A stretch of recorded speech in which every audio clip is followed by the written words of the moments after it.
Good morning everyone. আজকে সকালটা পুরো বৃষ্টি ভেজা। আজ শনিবার, আমার ছেলের এক্সাম চলছে, তাই আমাকে সকাল সকাল উঠে রেডি হয়ে ঘরের কাজকর্ম সেরে ছেলেকে নিয়ে স্কুল যেতে হয়। দেখো আমার ছাদের গাছগুলোর কি অবস্থা। ছেলের এক্সাম চলায় আমি সেইভাবে ওদের যত্নই নিতে পারছি না। তার মধ্যে বৃষ্টি তো লেগেই আছে, সেই জন্যই গাছগুলোর হাল বেহাল।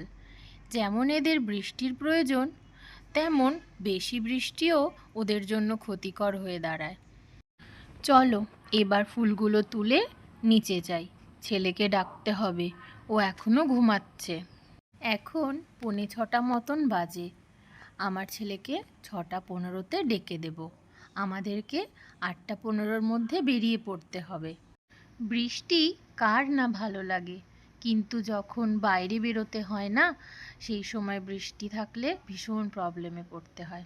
এই যে আমলকি কাটা হয়ে গেছে, আটাও মেখে রেখেছি। এবার আমি এখানে ভাতের জন্য সব রেডি করে রেখেছি। সকালে আমি এতটুকুই করে যেতে পারি, ডাল আর ভাত।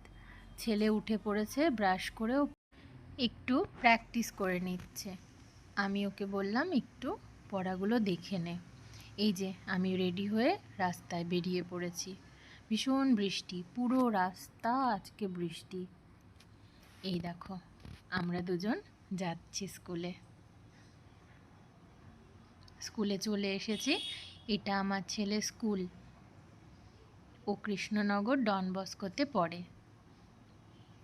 তবে এই ভিডিওটা না 2 দিন আগের তোলা। আজকে এত খারাপ ওয়েদার, আমি আর ভিডিওটা নিতে পারিনি, তাই তোমাদের সাথে আগের দিনের ভিডিওটা শেয়ার করলাম। এটা ওদের স্কুল। ওদের তো 2 ঘন্টা 15 মিনিট এক্সাম, তো ওখানে আমার বান্ধবীদের সাথে আমি বসেই থাকি। আজকের মতন টাটা। আমার এই মিনি ব্লগটা কেমন লাগলো জানিও।